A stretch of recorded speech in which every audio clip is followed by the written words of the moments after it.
On April 22, a brutal terrorist attack shook Jammu and Kashmir's Pahalgam, leaving 26 people dead, most of them tourists. What followed was a tense and dangerous series of escalations between India and Pakistan.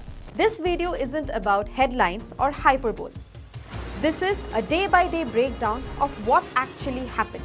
From retaliatory strikes and missile duels to international diplomacy and a fragile ceasefire, here's how the crisis unfolded.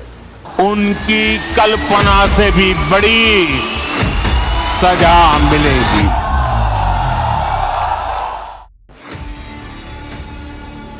A terrorist attack in Jammu and Kashmir's Pahalgam resulted in the deaths of 26 people, mostly Hindus. India attributed the attack to Pakistan-based terrorists, while Pakistan denied involvement. In response, India launched Operation Sindoor on May 7, targeting 9 terror camps in Pakistan and Pakistan-administered Kashmir. Pakistan reported civilians and military casualties from these strikes. Both nations engaged in cross-border artillery exchanges, leading to over 50 deaths, the most severe clashes in nearly 30 years. Just days ago, my administration successfully brokered a historic ceasefire to stop the escalating violence between India and Pakistan. And I used trade to a large extent to do it. I said, fellas, come on, let's make a deal. Let's do some trading. Let's not trade nuclear missiles. Let's trade the things that you make so beautifully. And they both have very powerful leaders, very strong leaders, good leaders, smart leaders. And it all stopped. India and Pakistan sent each other's diplomats back home and said they were no longer welcome. And then the ceasefire agreement happened. After 4 days of missile strikes, drone attacks and cross-border shelling, India and Pakistan agreed to stop all military actions by land, air and sea starting the evening of May 10. The United States claimed playing a pivotal role in mediating between the two countries, with President Donald Trump openly taking the credit. However, just hours after the ceasefire understanding, Pakistani drones were spotted and intercepted in Jammu and Kashmir, including Srinagar and in parts of Gujarat. India has accused Pakistan of violating the recently agreed ceasefire, with the armed forces delivering what officials called an adequate and appropriate response. Foreign Secretary Vikram Misri emphasized that India takes these violations very, very seriously.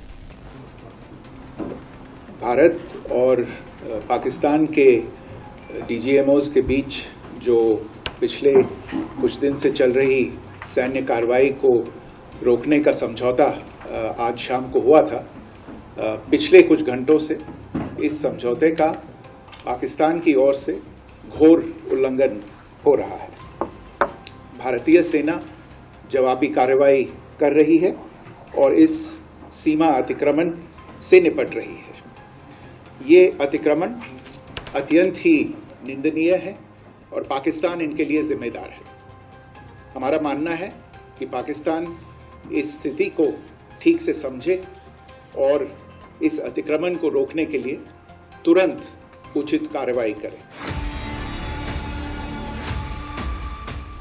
The escalation began on the morning of May 10, where Indian Air Force jets launched BrahMos-A cruise missiles, striking key Pakistan Air Force bases at Chaklala and Sargodha in Pakistan's Punjab province. Both bases are strategically vital to Pakistan's military.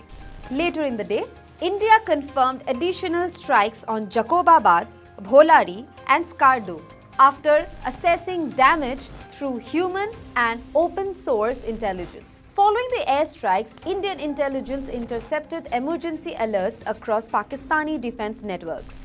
These indicated fears that India might target Pakistan's nuclear command and control infrastructure, prompting enhanced security at sensitive installations in Rawalpindi, particularly those linked to Pakistan's Strategic Plans Division.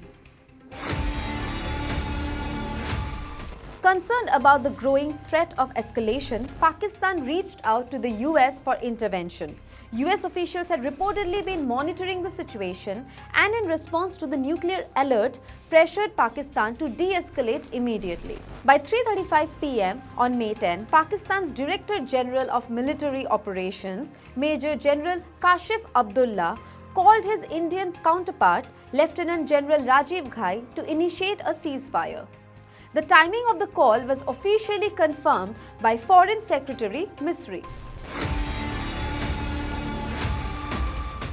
Despite the ceasefire agreement, India maintained its position of not engaging in direct negotiations with Pakistan beyond formal military protocols. New Delhi resisted international mediation efforts, signaling that the Indian armed forces were fully prepared for further escalations, including strikes on energy, economic, and deeper strategic targets if necessary. The time of Operation Sindoor commenced on 7th May, till the understanding on cessation of firing and military action on 10th May. There were conversations between Indian and US leaders on the evolving military situation. The issue of trade did not come up in any of these discussions.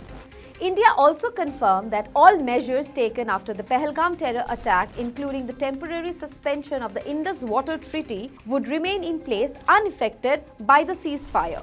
For more development into this, follow India Today.